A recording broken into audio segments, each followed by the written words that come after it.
Happy Sunday, everyone. Hope everyone had a great week. It seemed like it went pretty fast this time around. I'm so excited for today. We're about 5 hours away from the first kickoff, the first slate of games. And as of 7:50 Eastern Time, I'm not playing Todd Gurley. And I feel okay about that. I've played him every week. As you can see, here's why. So if you go to Gurley, he's not too expensive, but look at this. State's defense, although they're bad against the pass, they're pretty stout against the run.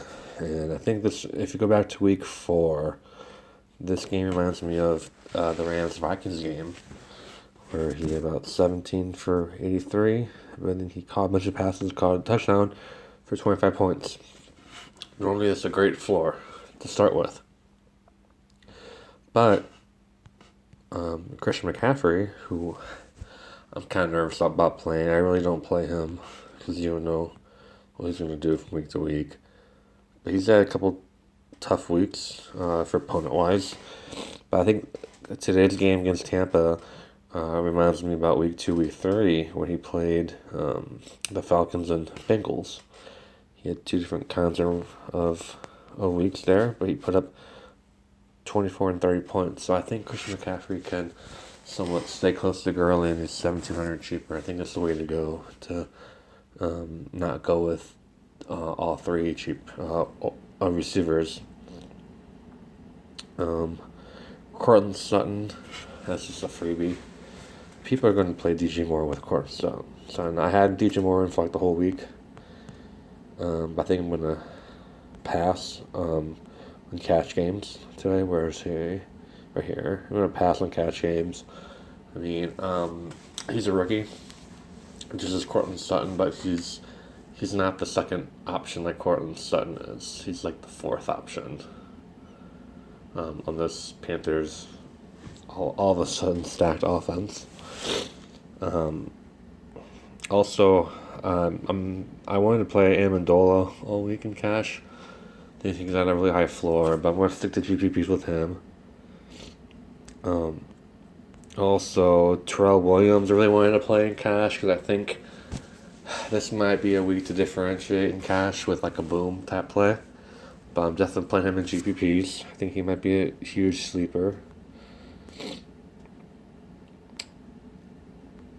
David Moore is another one I wanted to play in cash. But I think he's a great pivot in GPPs off of Cortland Sutton. And you don't really want to play one down here. Adam Humphries, Winston's not playing, so don't play Adam Humphries. Traquan Smith, I think a lot of people are going to play. I don't know. He's a boomer bust type of guy. I think he's a low risky for cash. So who I'm going to plug in is... we have Deshaun Jackson. I think he's a great play today. We're going to fill in Ojim Brown. I had Lamb with Travis Kelce in there, but he could score at least 32 points like he did in Pittsburgh. He also had like a 12-point game, so he kind of scares me. It's a great GPP play, though. Njoku, great GPP play. We'll go with Howard. You can't go wrong. And then I do want some exposure to the Rams game. So Alvin Kamara is definitely a play. Is in for me. And defense, you might as well. The Broncos, I think, is a freebie space. Good spot for them to play in. You kind of hope they get score 32 and punish the people who don't play them.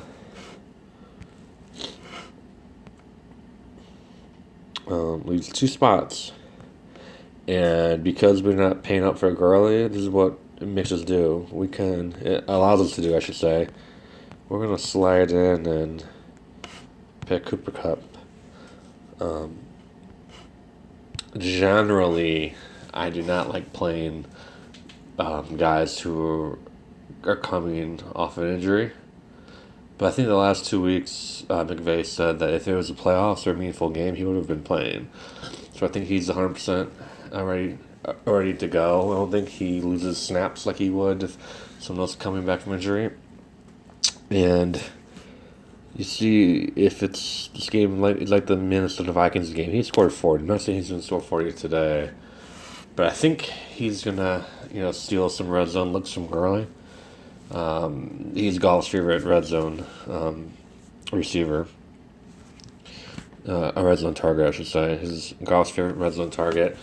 They throw like a little 2 yard pass to him. He'll just run into score a lot of times, or they'll throw him like a screen a little bit. And he just runs it. And he doesn't need to. It's not. That's what I think they should do with Julio Jones. On a side note, like not to run him into the actual end zone, just have him do like a little slant or a little wide receiver screen pass and just have him run in like the last 4 or 5 yards when you get in close. So that's what they do with Cooper Cup a lot. Or they'll do like a jet sweep with Cooper Cup, which has been working a lot. That Tavon Austin jet sweep that he was really good at. Cooper Cup can do it. So yeah, he has some rushing yards. So I think Cooper Cup's going to be a sneaky play. People who are playing Gurley and all the running backs, I don't think they can fit him in. So this is, if he equals Gurley's production, it'll be huge. If he surpasses it, we're going to easily cash. And I have 5,700. So I was playing around with the idea of going with the Seahawks defense. But like I said before, because they're starting to turn off the heat, they have a high floor, even though they're playing a really good Chargers team. If Melvin Gordon sits out, I think it's a great play. But like I said before, everyone, like 90% of people are going to play the Broncos defense. And if they have a big day and the Seahawks defense don't, you might be screwed. So, but let's say I'm playing the Seahawks defense. I'm not gonna give you my quarterback pick, but I'm at 5,500 right now. So, that only means one thing. Yep, I'm gonna play him. I wanted to play Cam or Goff, but I think this makes the most sense. I think I'd be more nervous playing Cam today. I don't know why, but I feel pretty good about it. Like he's basically a rock star this year, and when he's in, he's got more points than Mahomes. And also a nice GPP pick. It's gonna be Peyton Barber. Let's see where he's at. He's really low. 3,600. I'm not saying they run. Panthers have a great run defense, but he might, if he gets you 14 points, he might be set in GPP to cash big. So that's another big GPP pick. But yeah, definitely things are gonna be interesting playing this quarterback. And yeah, that should do it for today, guys. Best of luck to everyone. Please smash that like button, hit that subscribe button, and do what you gotta do. What all these other YouTubers say. But yeah, have a great week, and I will see you in the next video tomorrow.